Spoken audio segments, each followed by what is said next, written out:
You're listening to Scribble Talk, a podcast for bid and proposal professionals. My name is Bhaskar Sundram, and with my co-host, Ashley Case, we will be sitting down with our industry veterans to share their stories, discuss their career, and learn how to make an impact in the industry. Today's guest is Heidi Romero. After a 9-year career in retail optical sales, Heidi joined BMO Harris Bank, then M&I Bank in 2004 as a Treasury Management Sales Associate for business customers and inside sales. From there, she was promoted to Sales Associate for commercial and mid-market client base. In 2010, she was promoted to Officer and moved into Senior Implementation and Portfolio Management role during M&I Harris Bank acquisition, working with large corporate customers through the merger. In April 2014, Heidi joined the proposal RFP team as a U.S. proposal manager for the bank. She was then promoted to Assistant Vice President in January 2016. She has been an active member of APMP since 2014 and achieved a foundation level accreditation in June 2015, as well as a practitioner in September 2018. Heidi works diligently to instill APMP's best practices and the proposal passion in every opportunity, which resonates through her team and the sales process. Heidi is based in Milwaukee. WI, what's WI stands for, Heidi? Wisconsin. Wisconsin, WI, yes, Milwaukee, Wisconsin. Heidi assisted on the Greater Midwest Chapter Events Committee for 3 years, the GMC Marketing Committee for 1 year, and has served as Evans Chair or serving as Evans Chair most recently in 2020 and 21. Heidi received a Bachelor of Science in Business Administration with an emphasis in Marketing Management from Carroll College. I'm not even to try to say the name, Waukesha, but that's okay, Wisconsin, in 2002. And a Master of Business Administration from Cardinal Stritch University in 2008. Welcome, Heidi, to Scribble Talk. Great to have you with us. Thanks. Great to be here. Thank you, Heidi. Heidi, let's go back to the very beginning. Where were you born and your high school and education? My high school education mostly was in a small town, mainly a college town, but Eau Claire, Wisconsin.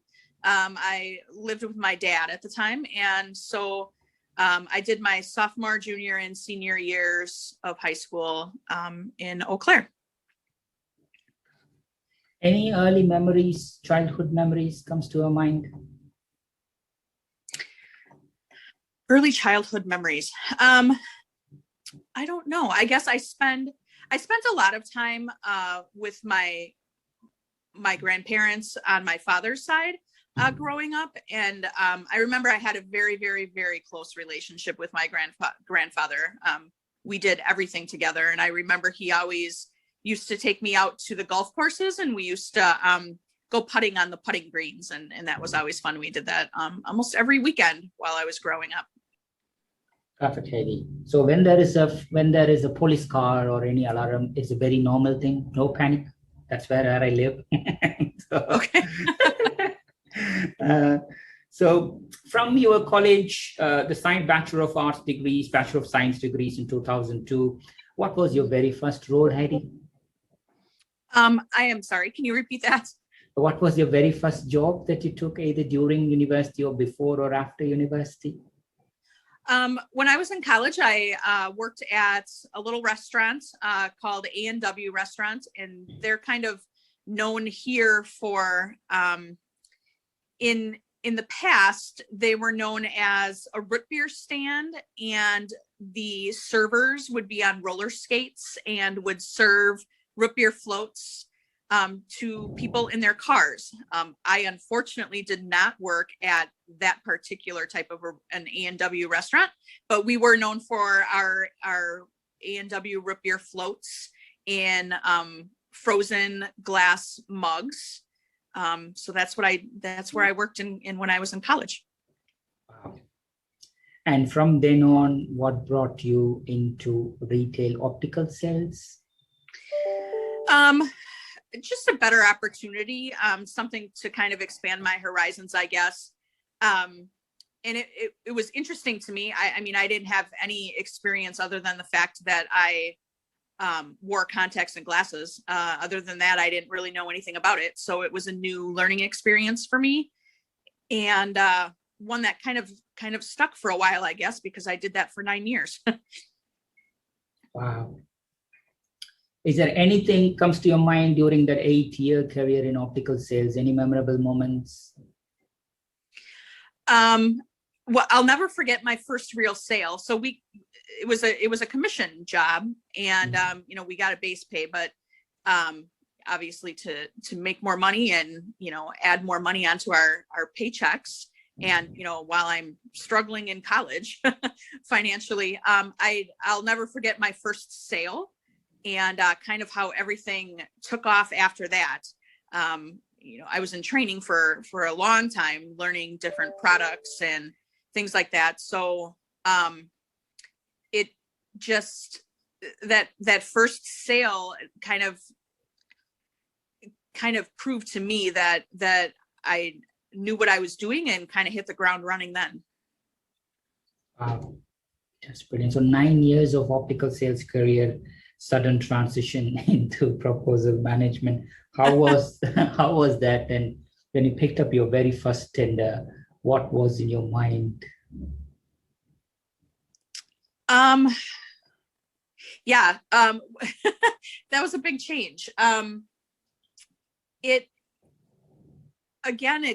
was just a new experience. It was time for something new. And a friend of mine had mentioned that she works for this bank, and just said, hey, we're hiring for all kinds of different stuff. Send in your resume. And I did. And I remember going through the interview process thinking, I don't know if I even understand what the job was about that I was, interviewing for, but I made it through the interview process. There were 3 levels of interviews, and I made it through, and started my banking career in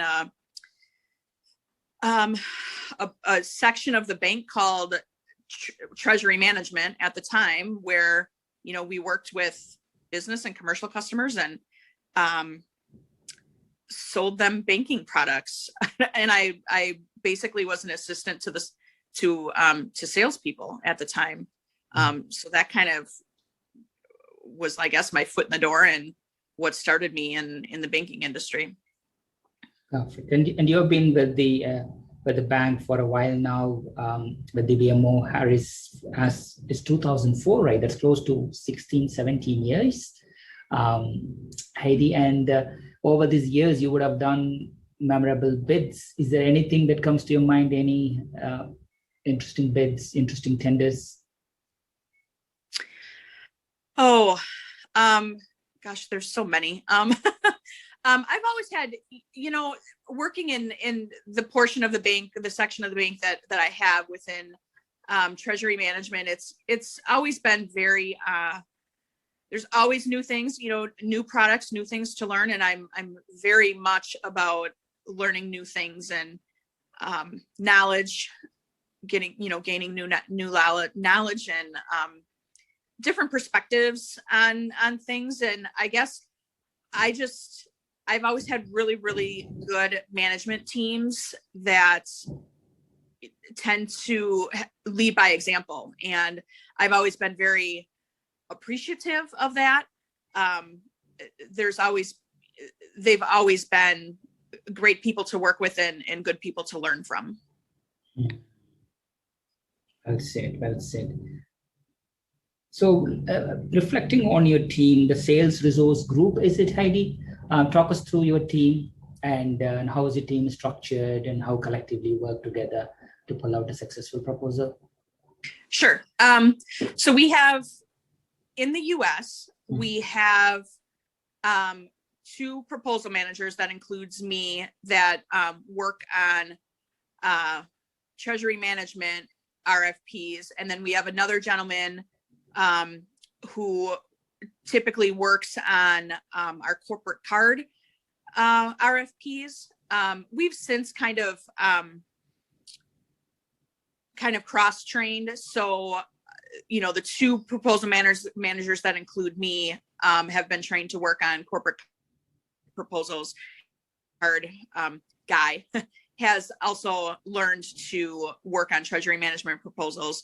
So it's the three of us in the US, and our manager is also in the US. And then we have 4 proposal managers in Canada. And that's it. And we tend to work very closely together. We have monthly meetings that we have just us proposal managers, where we kind of talk about, anything interesting that might have happened in a recent proposal in our experience writing, or if, any kind of something new that might be interesting to bring up, for all of us. Or we talk about any kind of webinars that we may have attended related to APMP, or even industry related stuff. We'll talk about that. But yeah, we're a pretty collaborative group. We work well together. Wow, sounds like a great team, Heidi. So, if 16 years with the company, worked on tons of proposals, optical sales early on, and successfully switched it. At what point did you come across the APMP as an industry body? I started proposal with the proposal team in 2014, and pretty much right away. While I was interviewing for that position, I was told that, I am going to be part of, the APMP organization. And I was expected to get my foundation certification within the first 2 years of being in the role. And I was introduced to it right off the bat. And I think, so I started, it was April in 2014. And in May of 2014, I attended a part of the Chicago BidCon. It was in Chicago that year. And it was kind of like right away, kind of thrown into it. Perfect. And you also continued to did your practitioner in 2018. So if anybody is looking for APMP certifications, what advice would you give them? Absolutely do it. And not just foundation, but, go as far as you're comfortable with. I think doing the practitioner certification, taught me a lot about really looking at my past RFPs, because at that time, the practitioner certification was really going through everything you've done in the proposal business, and looking at what can be learned from those particular proposals you've done. So it really kind of made me take a step back and look at everything that I've done, and in I guess kind of a short amount of time. I mean, I don't have, decades of proposal writing experience, but still in the amount of time that I've been doing it, I've done a lot. If you think about it, I guess we average about 20 to 30 proposals per person a year. And that seemed like not a lot, I guess. Just saying it doesn't seem like a lot, but with long turnaround times and complexity and things like that. But I would definitely get involved in APMP, get a mentor. I had a mentor for my for the practitioner certification, and she helped me so much. So I think it was well worth it, and I'm very happy that I did it, and proud of achieving those certifications. Okay, Heidi, thank you for sharing those kind words, Heidi. But you didn't stop there, not just becoming a member and doing the certification. You then assisted the Greater Midwest chapter for the past 3 years or even longer. Talk us through the Great Midwest chapter, your initiatives, and your association with the chapter, Heidi, please. Sure. So I guess initially, when I first started my proposal writing career, I just kind of was a bystander, just kind of watching, everything that was going on in our chapter, and attending webinars and kind of just being in the background. And then I decided to be on a committee and just to kind of get involved and see what it was like. And so I started out with the events committee, where we got to, secure speakers and sponsors for our events, like our chapter symposium. And then we always had a sponsor. We would always sponsor an event at BidCon every year. So like a breakfast or something along those lines. And so we, being the committee members, would be a part in that, and kind of got a little bit of recognition for our efforts doing that. And I did that for a few years, and then I decided to venture over to the marketing committee, and that was fine.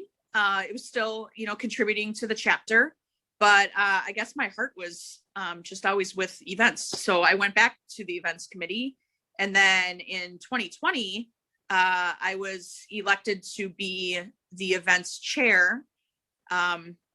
And 2020 was very difficult, to say the least, and very, very trying, and made me question, I guess, my ability to be an events chair at the time. But I was assured that, just kind of keep on keeping on and do my best. And so we, in 2020, had, excuse me, we did some lunch and learns, which we had never done before. And I had secured a group called Casey Crew that does organizational events. They put on, I guess, like little shows. They're like, they host bingo sessions and trivia sessions and make everything fun, and they award prizes. And so I had secured them just, I guess, to get us through 2020, what was 2020, and everything that goes along with that. And I continued on, I guess, in 2021, and we'll be doing our first 100% virtual symposium this fall, and we're going to co-host it with another chapter, which is Rhythm and Harmony, and they've never ever had any kind of a symposium. So that'll be kind of fun and interesting, and an exciting way to get together this September. So that's where we're at. Wow. I wish you all the success with everything that you do, Heidi. Thank you so much for actually keeping the chapter members, occupied, at least nurturing them, at least checking their well-being and so with all these events and stuff. It means a lot, I'm sure, to your members. Thank you for that. So, Heidi, do you remember, have you attended BidCon? Do you have any early memories of your very first BidCon? Yeah. My most memorable BidCon was in Seattle in 2015. I think I was excited to go. It was my first, kind of far away trip, kind of related to business. And my husband got to go. So that was kind of fun. I did all our BidCon stuff that we had to do. And then when BidCon was over, he had flown in during that time, and we got to see Seattle, and neither one of us had ever been there before. So it was kind of cool. We got to do all kinds of stuff together, and come to find that I absolutely love Seattle and would love to live there one day. I'm kind of a homebody. I've never really been, outside of Wisconsin. I lived anywhere outside of Wisconsin anyway. And Seattle is pretty far away. It's all the way over on the West Coast, and we're in the Midwest. So I love the climate. Wisconsin is extremely humid in the summers, and I just don't like humidity. So yeah, I'll never forget our BidCon in Seattle for lots of reasons. It was obviously very informative, and I love everything that we gain in going to BidCon. But it was also memorable because of other things. So. Totally, Heidi, totally. That's great. And I had the same feeling when we were in New Orleans. I pretty much told my wife, this is where I'm going to buy a home. Yep. Food, music, just to go around here and there, it's just classic. And I wish definitely, keep the dream alive. Yeah. One day, Seattle, definitely brilliant. So perfect, Heidi. I mean, it's great to talk about your early life career, APMP, and related bits. But before I hand over to Ashley, tell us three things not many people know about you, Heidi. Thank you. Well, I guess the first one, is about, my moya moya. That's a rare progressive brain artery disease. I guess before diagnosis, I had suffered a stroke and had 2 brain artery bypasses as a result. So not a lot of people know that about me. Just looking at me, I look pretty normal. I talk normal. Everything is pretty normal. I was very lucky to have had a stroke and everything be okay. So I guess the second thing is I shoot competitive darts and that's how I met my husband. That's a cool one. Right. Third one. Third one would be I don't know how to swim. Good. Don't worry. The best thing is actually to acknowledge, swimming. You know what I do? I'm always a very good swimmer when I know that my foot touches the ground. Yes. When that goes above, then that's where I realize I can't swim. So my wife always tells me, acknowledge you can't swim, but I'm glad that you did. And regarding the first 2 points, I'm sure Ashley will get deeper on that. And thank you so much for sharing so far, Heidi. Over to Ashley for the random rapid fire question rounds and few other rounds with you. Take care. All right. Wow, Heidi. So tell us a little bit more about Moya Moya and some of the advocacy that you're doing for those individuals diagnosed with that condition. Yeah. So at the time that I was diagnosed, it's about 1 in 119,000. Wow. So pretty rare. It's gotten better, but not a ton, maybe by 1,000 or 2. Thinking back, so I had my first stroke on Christmas Eve 2013. And wow.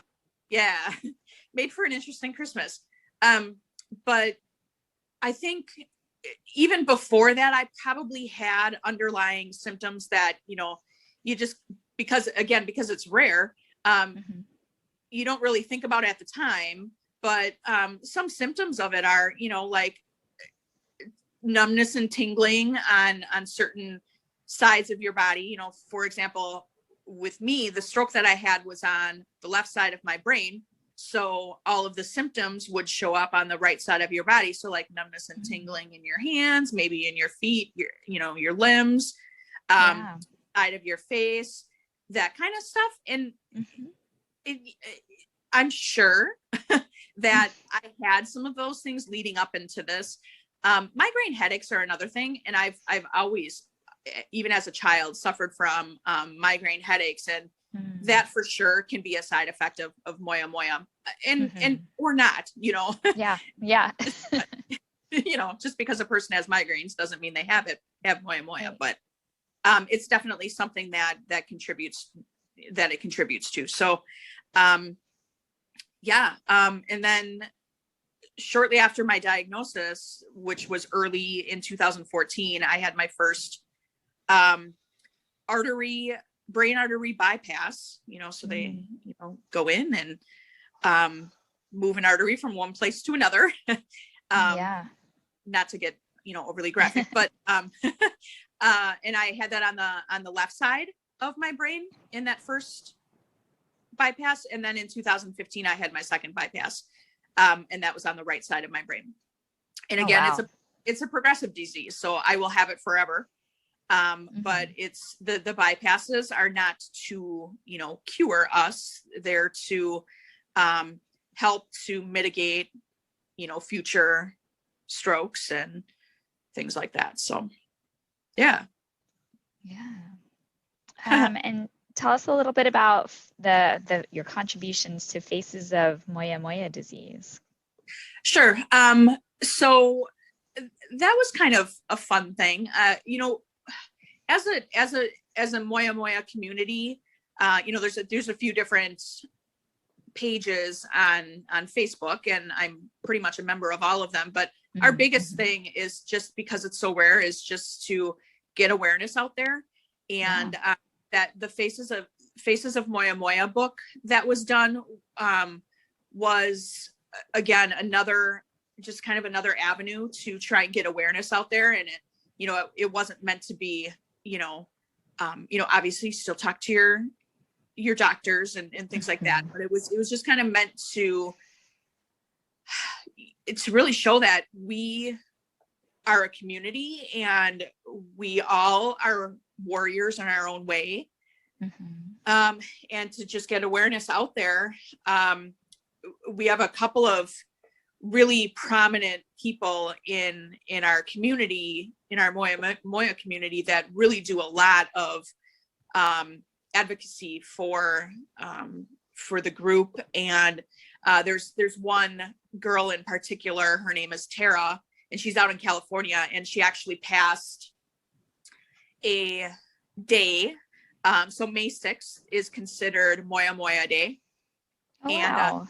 It got recognized in California, and it kind of is slowly going around the United States in certain states to be recognized as a day. So it's kind of cool. Yeah, that's amazing. I also understand you have some beautiful children, and you do some fun activities with them. Can you tell us a little bit about them and what your activities with them and kind of how they contribute to your life? Sure. So I have a stepson named Jeremy. He's going to be, 14. Wow. And I've been with his dad since 2007. So, and he was, just born in 2007. So it's been, watching him grow up has been amazing. And, he loves video games just like his dad. He plays baseball also just like his dad. But he's the sweetest kid. He's very sensitive. He's very caring. I love having him around, and he's a good kid. And then my daughter, Grace, she'll be 5 in July, and she's something else. She's got quite the personality. She's very dramatic. She loves attention. She's always doing things to make you laugh. Like, she'll just all of a sudden bust out in song, or a little dance or something. Right now she is in ballet classes, and she's been in gymnastics. She is doing swim classes because her mom doesn't know how to swim. So I'm going to make sure she does. And she loves everything. She loves everything active. She loves being outdoors. Her and I just started geocaching. I don't have a like I said, we just started it, so I don't have like a huge grasp on what we do, but I know we go and look for little treasures, and it's kind of a cool thing and in a good way for us to spend some time together and have fun and be outside. Yeah, absolutely. What a fun activity, and gets you moving, and very cool, like a treasure hunt. Yeah, it's fun. And so you mentioned some hobbies, shooting darts with your husband, and reading and writing. And so what kind of books are on your nightstand right now? I really like factual books, like documentaries, things like that. I was reading a series about a foster mom in the UK It was a foster couple in the UK, and they had their own family, but they always took in foster kids. And so just those stories, where those foster kids, kind of their background and where they came from, and how her name is Casey, and how Casey had a very set way of kind of bringing those kids out. A lot of them are coming from horrible situations, and and how everything that her and her husband did to kind of bring them kind of out of their shells, or kind of get them back into the land of the living, and and socializing and things like that, and just kind of each book talked about one particular child, and so it was just over the course of time. And again, they're just foster parents, so once that child is adopted somewhere, in a lot of cases she still had contact with them, and they would come for Christmas and things like that. It was they're really, really good books. I think her name is Casey Watkins. And yeah, just really, really good books. So I have like 6 of them on in my right now. So yeah. Yeah, they sound really great. Yeah. All right, so we're going to move on to our rapid fire random questions. No right answer, no wrong answer. Don't think too hard. Throw something out there. We'll move on. We can delete it if you really just don't have an answer. No worries. All right. Okay, so as a child, what did you wish to become when you grew up? Oh, I think growing up, I wasn't a very active kid. My mom will be the first to tell you that. I was more of a homebody, and I loved to read. Anything that was educational, I was all about it. So I loved reading. I loved writing. I think when I was growing up, I really always wanted to be a writer of some sort. I just didn't know how to apply that. So yeah, I guess when I was a kid, I was just more into, reading and writing and things along those lines. English, spelling bees. I did spelling bees. I took first in one. Oh, wow. Yeah, I was in grade school. So yeah, things like that. I loved, the written word, I guess. Yeah, I think many of us love the written word, right? And can relate so much to that. So what is the biggest surprise you've had in the last few months, and why? The biggest surprise I've had. I think maybe that, over this whole pandemic thing, it's been interesting watching how people that you've always known surprise you, whether it be in a good way or a bad way. Kind of learn about people, things that you didn't really know about them before. And I think that's been surprising. I think the pandemic can bring out the worst in people and bring out the best in people. And it's just been interesting and surprising seeing what way friends of ours or family of ours have kind of gone. Yeah, I can definitely relate to that. So what is your favorite go-to order at a hometown restaurant? Oh, comfort food all the way. I'm real big on, and my husband too, like a really good steak. And then I love homemade mac and cheese. That's a big thing. Yeah. Yum. Yeah. You're making me hungry. Yeah, I think my biggest go-to would be a really, really good steak. Yeah, absolutely. So on a scale of 1 to 10, how strict are you as a parent? Oh, I think my daughter would probably say a 10. because yeah, her and I always butt heads.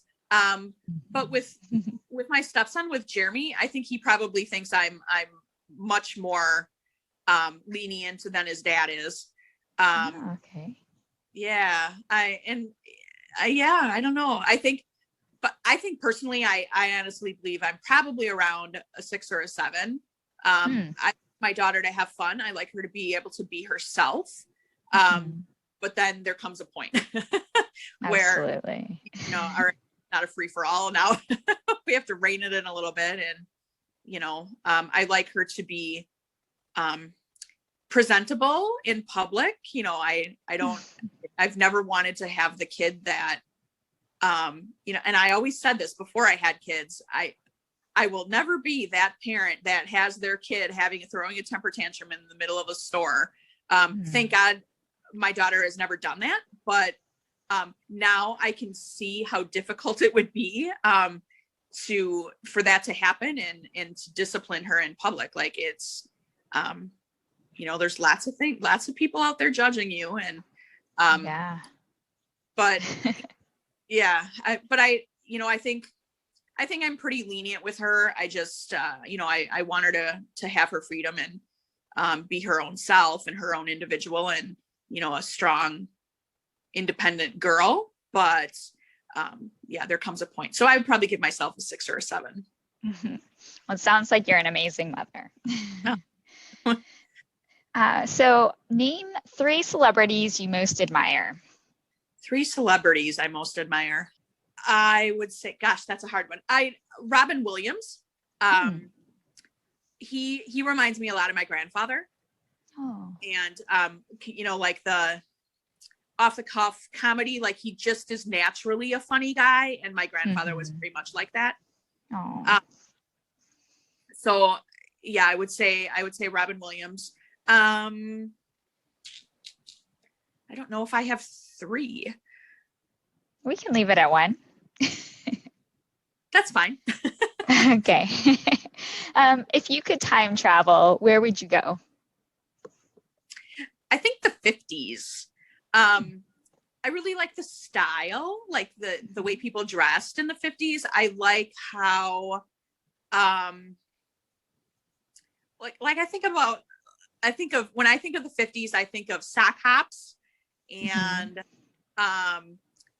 saddle shoes and poodle skirts and, cool cars. My dad was always a car guy. So, he had, he worked on, 57 Chevys and that kind of stuff. So like, I think about that and the cool cars and, the guys in the leather jackets and, I'd like to go back to the 50s for sure. For sure. It would be very cool. If you could eat only 3 foods for the rest of your life, what would they be? 3 foods. Well, I am from Wisconsin and we're the dairy state, so I'm going to have to go with cheese. What else? 3 foods. Cheese. I really like baked potatoes. And maybe broccoli for good measure. Oh, wow. Cooked broccoli. I don't like it cold. Yeah. What is the most courageous thing that you've ever done? I think I'd have to go back to the Moya Moya thing and just surviving. Do you ever talk to yourself? And when and what do you say? Oh, all the time.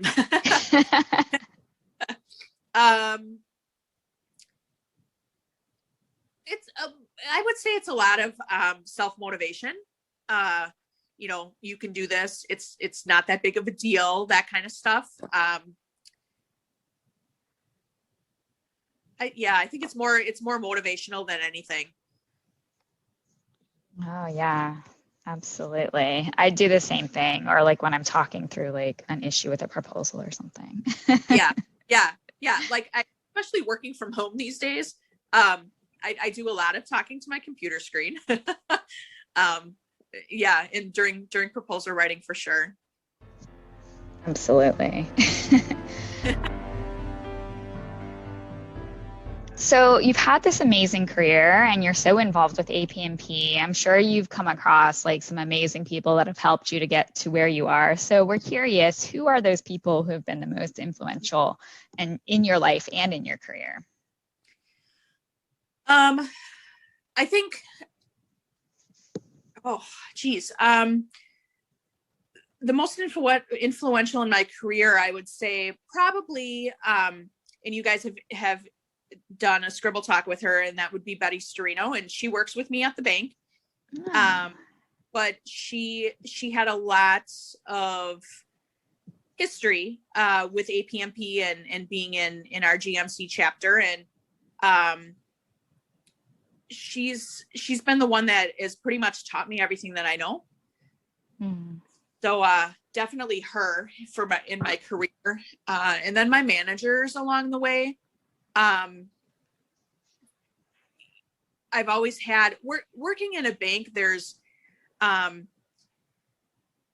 you work in the office. It's the banking, it's the finance industry. You work in the office, and that's just the end of it. There's no question about it. When I was going through stuff with Moya and along that journey, I had a lot of very flexible managers that, kind of let me do my thing. If I needed to work from home and kind of control my environment and, because of, a migraine or whatever it might be, I had managers that let me kind of fly under the radar. So that was good. And I think that definitely helped me in my career, keep my job for sure. And your sanity, right? Yeah, for sure. And I'm very lucky in how my Moya presents itself, because there are a lot of people that can't work having it. So I'm very lucky. Yeah.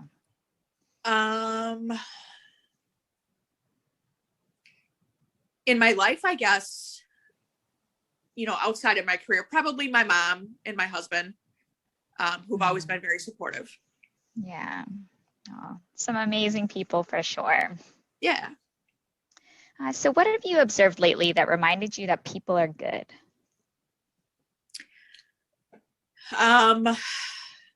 Well, I guess there's this lady, her name is Jen, and her daughter run a bakery that's in my area. And she does and has done for many, many years. But I guess the main purpose behind her bakery is it's her way of giving back to charities and organizations that span from, military and first responders to youth needs and community support. And Jen has some health issues of her own, and she recently, has been in and out of the hospital, and she just kind of keeps going, kind of like the Energizer Bunny, like literally. Yeah. And she just got back from a trip to Arizona, where she went down there to deliver cupcakes to the Chandler, Arizona Police Department and fire station, and then a fire station in Gilbert, Arizona. Wow. For Police Week. That was last week. And she does all that stuff. Like, it's not just, our little community here, in Milwaukee and the surrounding areas that she does this for. It's all over the place. And she does a lot of advertising on Facebook, and talks about, okay, I'm just getting back from Arizona. This is where I was. And I don't know. She's a pretty amazing person. And yeah, absolutely. Yeah. Such a big heart. Yeah, for sure. So she seems like a very kind person. Who is the kindest person that you know? The kindest person I know probably is a coworker of mine named Jackie. And she's very sweet. But yet, she doesn't let people walk all over her, but she does it in a way where you never know that that she's pushing back, you know what I mean? And Mhm. she's very kind. Her and I bonded because she also has a rare condition. So we kind of bonded over that. Yeah. And it just kind of continued from there. Yeah, she never says anything bad about anybody, and I wish I could be that way. I don't know how to do that. But yeah, I'm proud to know her. Yeah, she sounds amazing. Yeah. So what is one personal trait that you like most about yourself? I guess I never give up. Mm-hmm. I'm a fighter. I fight for what I want and what I need. Yeah, that's such an amazing trait, particularly in our industry, right? You have to have that perseverance. For sure. All right, we're down to our final questions. Let's start with, what is one common myth about our profession that you would like to debunk? I've talked about this before, not today, but in so many other forums. I think that sometimes we're looked at as a person in an administrative position. Mm-hmm. And it really is an art and a skill, and being looked at from an administrative position really kind of bothers me because it's just so much more than that. We have certifications. This is what we do for a living. This is our career. It's not just a job. And it bothers me that people can see it, that don't know, that just aren't educated in it. They just don't know. But that it's not just administrative work. Yeah, absolutely. We add so much value to the process, and we understand evaluation and so many things that, would be losing proposals without our inputs and advice. Absolutely. So what is one thing you wish you had known before you began your career in proposals? I guess to always follow your dreams. I did lots of other things. I like I said, when I was younger, I always loved to read and to write and have that creative side of me. And I always wanted to be a writer, but so that was my dream. I always wanted to do something along those lines. But at the time, really the only thing that meant was to be a journalist. And I remember when I was starting college and saying that I wanted to go into journalism, I remember my mom saying, "You have to shoot higher. There's no money in journalism." And she's right. But I think the moral of that story is really, though, is to just follow your dreams, because here I am now. I'm a writer, and we make decent money. And just follow your dreams, and then also to be confident in your knowledge. Don't give up the fight if you know what you're talking about. Like in proposal writing, to be the SME, we're the experts. We're the subject matter experts in proposal writing. So don't let anybody debunk that. Yeah, absolutely. Such amazing advice. So what is the best piece of advice you've received, and who gave that to you? I don't remember who said it to me, but I've heard it many times since the first time. But it's to keep on keeping on. I've never forgotten it. And it applies to so many different aspects of my life, whether it's proposal writing or my health or just life in general. It's been very impactful. And I've said it to my daughter before, and what does that mean, Mama? Just keep doing what you're doing and keep being the independent little girl that you are. So yeah, that's the best advice I can give, and I've heard. Yeah, I love that mantra. So we're curious, what is next for you? What are you looking forward to in the future? In my career, more proposal writing. I think, I mean, this is it. This is what I want to do. I've found, what I want to do. It's always been my passion in some way, shape, or form. And I think I'm doing what I'm meant to be doing. And I love that we're deadline driven. I do my best work under pressure, and still have the opportunity to be creative. And even if there's strict rules about how we have to present something, I still find ways to be creative and kind of give my little twist on something in my writing style and whatnot. I guess personally, what's next for me? I don't know. Just keep on keeping on, I guess. Yeah, absolutely. So Heidi, is there anything from your life and career that you had hoped to share today that we didn't touch upon? Gosh, I don't think so. I think we talked about everything.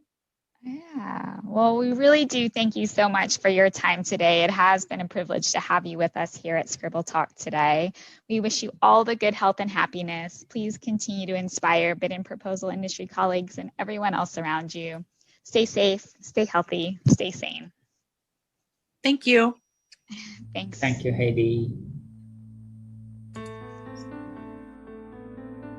To our listeners, thank you so much for tuning in. Please visit batchyscribble.com/podcast to listen to this episode and check out any of our other previously recorded episodes. If you've enjoyed today's interview, don't forget to subscribe, review, and share the Scribble Talk podcast. We hope you'll check out our next episode where we interview another industry expert and special guest. Until then, it's Ashley Kays, Pastor Sundram, signing off.